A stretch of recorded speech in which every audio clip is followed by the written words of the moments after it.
morning once again, and welcome back to New Day. It's time for business, and this morning my guest is Professor Cletus Dodunu, who is the CEO and Chairman of Claydot Consult. This morning we are looking at the presentation of the mid-year budget review by the Finance Minister tomorrow. Good morning, sir. Good morning. Prof, my mistake. How are you doing? Fine. It's been a while since we've seen you on set. How have you been? It's been cool. It's been cool, eh? On and off, out of the country and back, and doing some projects. Working hard and making lots of money. Are you sure about that? It's good to see you, Prof. Now, the Finance Minister is due to present the mid-year budget review tomorrow. First of all, I'd like to know, why is it necessary for him to present a mid-year review? Why can't we have, or ideally I would have thought we'd have maybe a monthly, maybe a quarterly before we present a mid-year? Is it even necessary at all? In terms of review generally, is to bring into focus what you have achieved so far, and then try to understand what are some of the difficulties. In doing that, you have to revisit your targets you have set, and normally the targets are on annual basis, but then that one should be brought to, if possible, monthly basis. For instance, by way of example, if you have tax target, domestic revenue target, you might see that in the very first quarter of the year, inflows will not come in that fast compared with second, third, and then the fourth normally inflows are fairly high. So it is incumbent on Ghana as I would call it a big company to be sure that they are tracking on monthly basis some of these inflows. So what reviews do is to send the message that yes, we are achieving what we have planned. Our annual target is this, but our shall I call it the monthly implication of that. But normally reviews are supposed to be on quarterly basis, so that if you look at, for instance, the consumer price index, which gives us about a price of about our inflation, so that from the levels you calculate the rate of change, which we call the inflation, you see that they are done on quarterly basis. But each one of them, when you look at the database, they are on monthly basis, which flow into the quarter. So practically, we should have higher frequency of reviews, so that in the minimum every quarter, the nation must be briefed on some of the things they have been able to achieve. In other words, the quarterly implications of our annual target.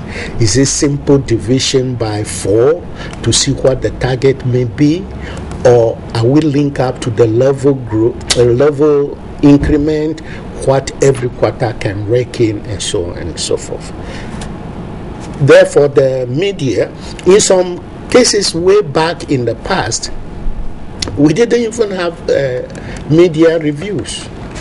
I think it was during Mr. Osafo Manfo's time that this media review came, and we think tanks applauded it, that it came in handy, and that it's always good to brief the public. You are there for the public, and it is important that they know what is happening. But this is a sharp break off from what we had in the colonial times. In the colonial times, because we have to report to our colonial masters, we in Ghana here, and therefore that time we call it Gold Coast, have to do not only quarterly reviews, but monthly reviews, so that they know how the revenues and then the expenditures are going, the targets they set to themselves. This broke off when we got independence, and we don't report to the public, the nation, to be aware these are the targets we have, these are what we have achieved so far, and so on and so forth. So media reviews are, or maybe, let me say, higher frequency reviews like quarterly reviews are very, very important. Okay. Now, Prof, there's a lot of interest in this year's mid-year budget review due to the challenges the economy is facing at the moment. Should we expect a supplementary budget tomorrow? That's a very good question, and thank you for that. I was looking at the news, both the print and electronic, to see whether the presentation to Parliament will also include. There is no mention of that. I don't Not see. in the release I haven't seen it anywhere. But owing to the difficulties we have, even I suspect some targets that were in the annual budget may be revisited. If you go way back to last year when the budget was released, there were a lot of, shall I call it, mixed feelings. Some people felt it was very excellent budget, and others felt it was not a good budget. It wasn't addressing our problems. If you recall, my own take was that it was a very great effort of a budget where we didn't have a medium-term plan. Normally, the medium-term plans provides the basis for the preparation of the annual budget. In absence of that, because our previous medium-term plan, the shared growth, came to an end in 2013. So we do not have any framework for 2014. And so I think I applauded them for working very hard, not only doing a budget, but must create that vacuum, fill it, get an understanding before a good budget could come out. Of course, I talk about the negative aspects too, but you guys were more interested in the negative aspects than the positive aspects. Anyway, that is what you call news. So, but difficulties that you have mentioned are many. In fact, they came in the hilt of, shall I say, disequilibria of the previous year, the shall I call it, the budget deficit was huge. Then we have inflation accelerating, imports, trade, what I call the trade deficit or the trade gap was widening in the negative. We're going into 40%. That is our exports minus our imports as a proportion of our GDP was, and the pressure on the domestic currency was very high. And then I think government made some mistakes by announcing certain drastic policies. You see, one of the drivers of depreciation is anxiety.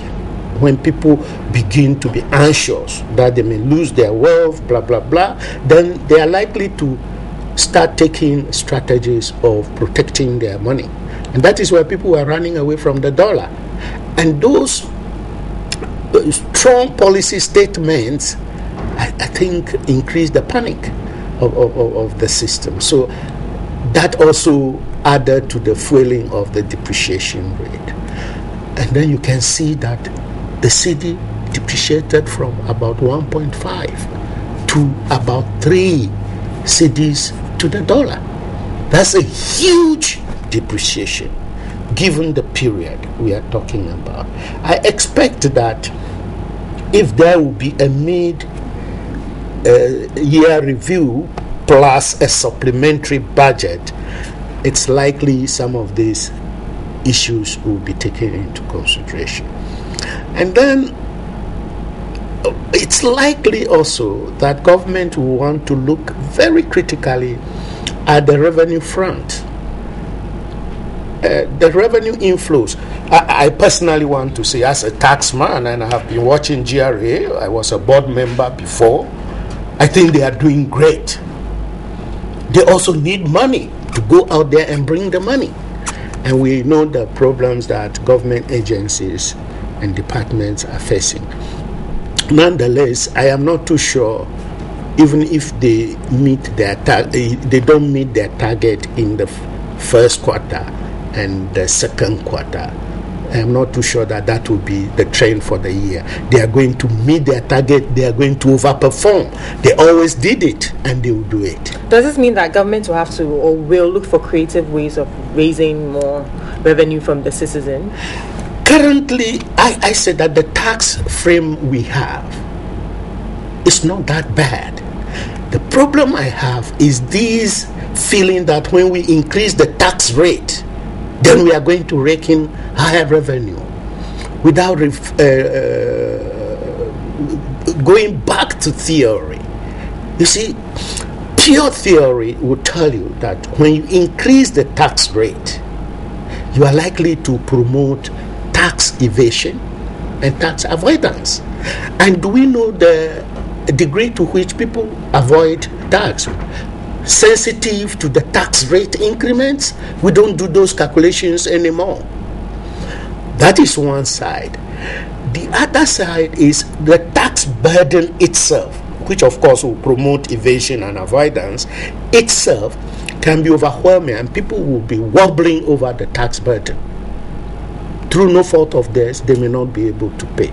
So, being a member of the Chartered Institute of Taxation, my voice is this: what do we do to expand the base so that the tax base, more and more people are brought into the tax net, so that we avoid a situation where just some few people will be paying huge tax all the time, and then when they break down, then it can have very serious implications for our inflows.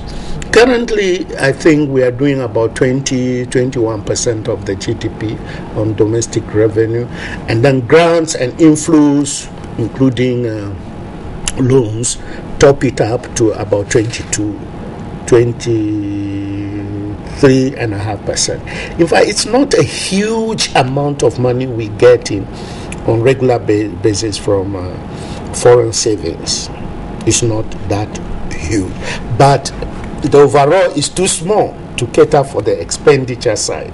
So having a look at the revenue, if you permit me, I will look at the expenditure briefly. Okay. You see, I think one of the complaints of many Ghanaians, informed Ghanaians, is financial malfeasance. I think this media review, if they are coming out with supplementary budget, we'll have to look at that. Particularly focusing on what we call the internally generated funds. Some do not account for these monies. In fact, indeed, you are under the law, the constitution, and many legislative instruments to declare what you generate internally. And government will have to know this information and release it to the public. Ghana is for the public. It's not for some individual corporate. This is an area that I anticipate. I'm just doing anticipation, what will normally come in a budget review, especially if it should be, shall I say, supplemented and complemented with a supplementary budget. Then definitely these are issues. Then on the expenses side, after malfeasance and some really tough policies will have to come to address this, then I would say that again the appropriations generally, especially fiscal infrastructure, shall I call it services sector, very important services sector like social infrastructure, education, health, and so on and so forth. Now let me look at appropriations for education, and then this whole target of making sure everybody goes to school, and that we should insist that we build more and more schools. I am not anti-quantum. I'm a quantum man, and my mathematics is very strong. In fact, that is all that I know. mathematics, econometrics, statistics. That is all that I know. But I beg to differ from these quantum-oriented policies. What about quality? If you look at the development strategy of all the countries and you survey the literature very carefully, they marry both quality and quantity. If you go too deep and you say everybody should go to school, look at the case of Uganda. They have almost 100% enrollment of boys and girls, and they cannot read. There is no throughput.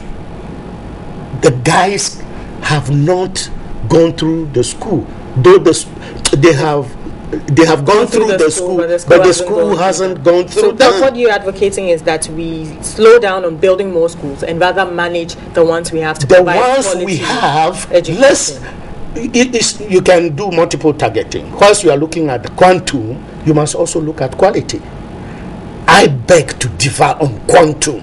I have been noted that I've been to school plenty years, so many doctorates, so many qualifications. I don't want others to get the qualification. If the type of school that are in the villages are those that I went to, I wouldn't have gone through to this stage. I went to school, and my teachers from class 1 through to university, they were damn good. They taught us very well. And then we have schools now, when you go, at times there are no teachers. So I don't know if we should have a national debate. I'm not a believer in quantum. I'm a believer in the little you have, be sure you get the quality for it. Quality is what rides us in life. Though even in the Bible, quality is supreme. If you have plenty followers and some are reporting Jesus, they will come and arrest Jesus and so on. Did you work hard on them to understand the spiritual implications? Quality first, quantum second. Quantum is secondary. Okay, Prof, back to the budget review. Can we tag this as a major intervention by government to stabilize the economy somewhat? Maybe I would say that government machinery receives problems and they keep on working on them. The review is just the information being brought to the public.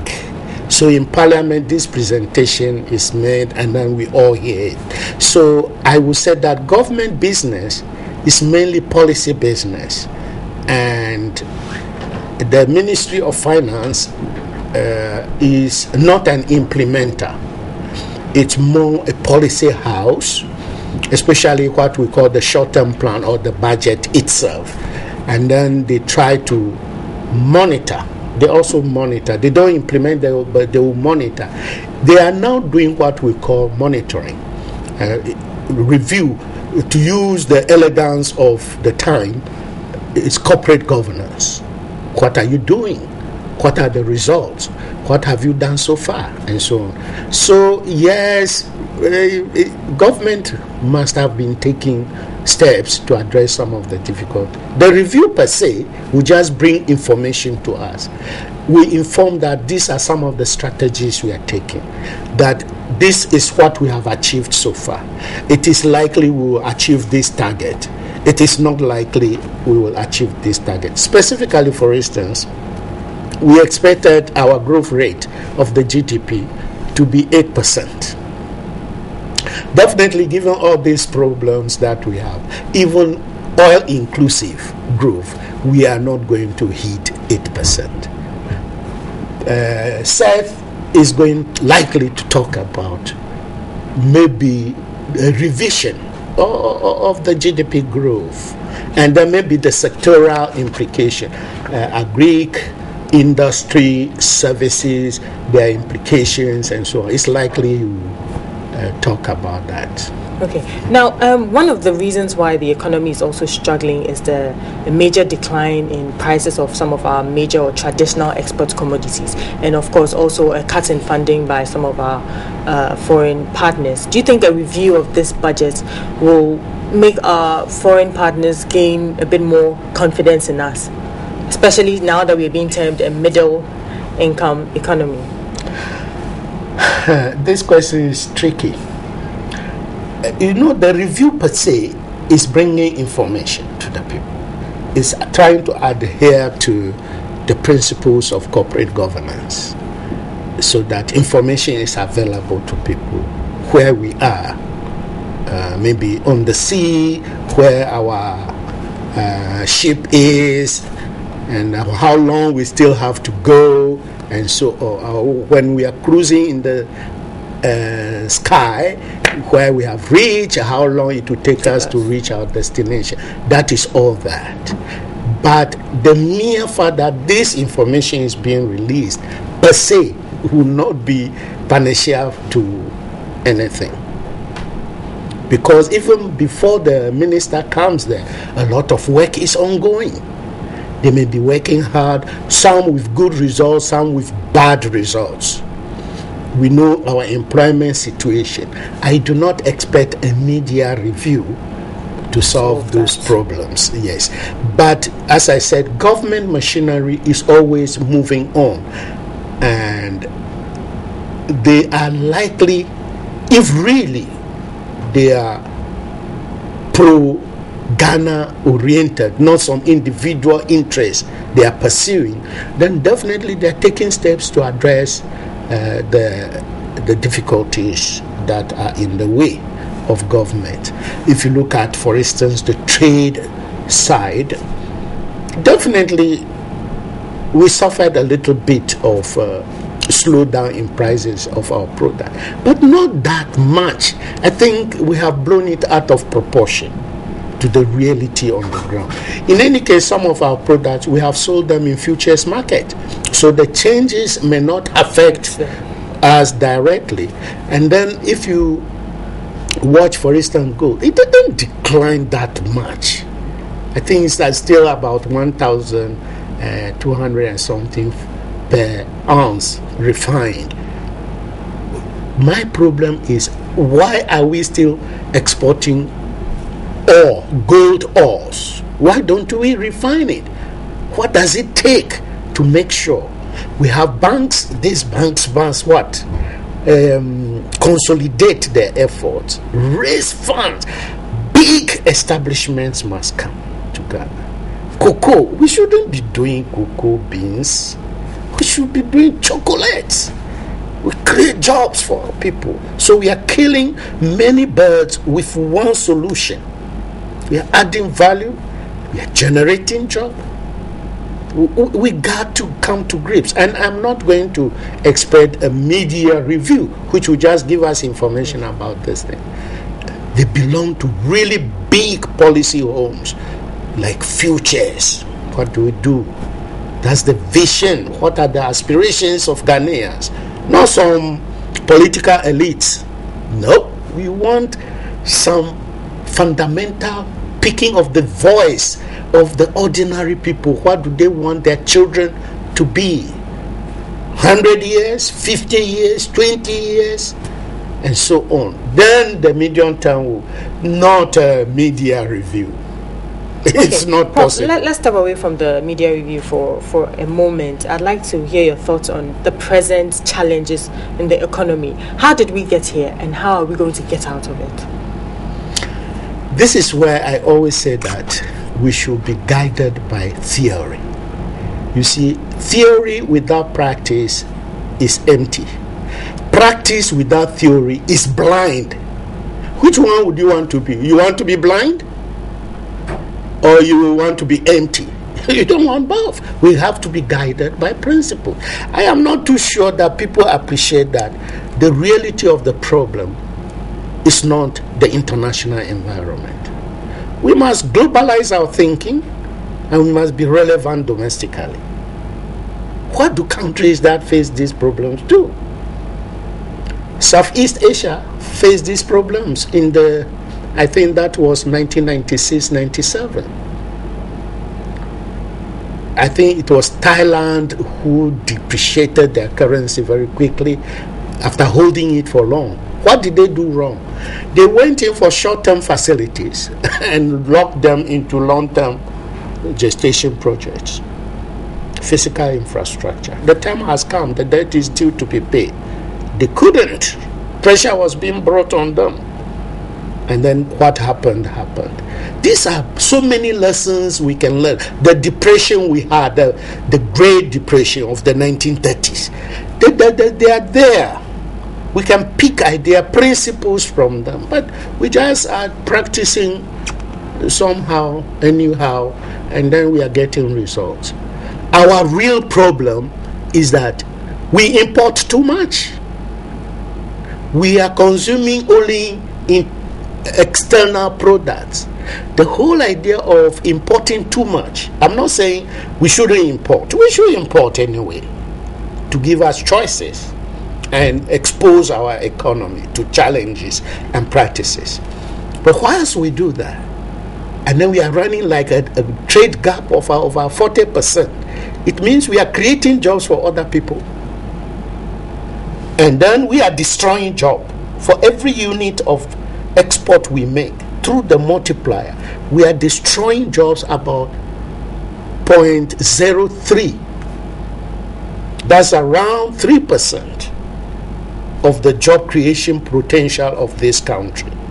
We are generating jobs for Chinese because we are consuming a lot of Chinese products in Ghana. They are active. They are at the natural rate of unemployment, except some areas which are hit by poverty and other things. So then we export too many raw materials. And a trade ministry is coming out with some ideas which I think are very laudable. Ways and means of producing high quality good. We call it IQ, international quality. They were trying to meet those, facilitate the trade house so that they can move ahead, add value to your product. Like for instance, under AGOA. AGOA is being reviewed and they are looking at how to duplicate some of those practices. And then making sure that we look at the rules of origin, make sure that we achieve the international indicators of quality, facilitate trade under the Doha program. We need to really help our people. And so if we are not helping ourselves, we are not adding value, and then God is not going to come to do it for us. We got to do it ourselves. So the basic things that I always say is, are we practicing according to some principles, or we throwing principles away, then we say, we are being practical. When you are being practical and you throw away the principles, you are blind. If you have only the principles and you don't practice them, you are empty. We don't want to be empty. We don't want to be blind. Let's do principle policies, empirically based policies. There are little problems here and there which had a confluence of putting us in this position. Let us fix them. Let's get down to business. Let Ghanaians do their business. And then breaking of the laws. Whilst we are consuming other people's products, even the retailing in our country, there is a total evasion by foreigners. Foreigners are now even wearing slippers and stealing old taxi cabs. Those are the preserves of Ghanaians so that they will catch them. And foreigner, you are in this country and you are stealing taxi cab, small taxi cab. We have so liberalized. They have evaded the whole retail sector. And so you see, Gupta is not happy about it. The Ghana Trade Union Association, they are not happy about it. They are all over the place. Soon they will take everything away. Meanwhile, we are consuming their thing. We'll grind the economy to a halt. Okay. Now, Prof, I know you're a huge advocate of quality. Now, you're saying we import too much and don't export enough. Do we have the resources to be able to produce and also make our goods to the quality in order to meet the international market? Of course. And I think Ministry of Trade and Industry, I only pray that they sustain those policies that are coming out. We do not facilitate trade in Ghana, do we? We don't even trade among ourselves, ECOWAS, do we? If you look at every ECOWAS collection of trade in the global trade calculations, we are not doing much. In fact, the whole of Africa, we are doing about 2%. And even our trade with ourselves is only about 10%. That means we trade with the rest of the world, excluding Africa, 90%. So there are many facilitation issues. There are many WTO modules that have to be practiced. We have signed many of them. We haven't rectified some of them. In fact, there are a huge amount of things there. If we are having light outages on regular basis, thank God for the past 2 weeks I haven't had light outage in my area. I think we are fixing some problem. And then our trading partners, they do not even know that lights go off. They don't know that lights go off. And we are suffering from that. Potholes are there, spoiling your cars on regular basis. They don't know. Water supply is regular. And we are suffering from high level of irregularity in water supply. So fundamentally, I'm saying, by principle, let's fix those problems. Ghanaian businessmen are doing fantastically well outside. If you go to Houston, some are there. Go to New Jersey, some are there. Germany, they're all over, and they're doing extremely well. And are we going to hear that Ghana is under curse? No, it's not true. It's not true. Ghana is not under curse. Ghanaians can get it going. But we have to make the environment, we have to sanitize ourselves. And I think if Ministry of Trade will pursue some of those things rigorously, we should be able to achieve a lot for ourselves. Prof, do you see us coming out of these difficult times anytime soon? Or are we going to have to sweat it out a little bit longer? It's sickness. Before you are sick, it will come one day, then you are sick. But for the sickness to go, you have to listen to your doctor when he diagnoses you. The think tanks are talking. Do we listen to them? Who's supposed to be listening? Definitely the policy people. Are they listening? I don't know. I have talked and talked. Now I need some cool chilling beer to soften my throat. I'm sure we can find you some after the segment, Doc. So it isn't going to go very quickly. Let's study the difficulties that has brought us here. Those same difficulties that have brought us here, let's begin to tackle them. Let's see how best we can accelerate the solutions of those problems. One thing that I have realized, talking with some ordinary people, is that there's no money in the system. Then I begin to say, oh, there's money in the system. When you look at the monetary survey, there's money in the system. There's money with the non-bank public, and so on and so forth. So why are you not getting your money? And then when you look at the transmission mechanism, quickly you find that in some cases, because these contractors are not being paid, some women worked for them, they sold food to them, they're expecting their monies to be paid. They were paying on monthly basis. Most of these projects have stalled, and then therefore they are not paying them. They don't have money to even go and buy one bag of maize to continue their kenkey production. So in that case, the very activity that brings in the money is confronted.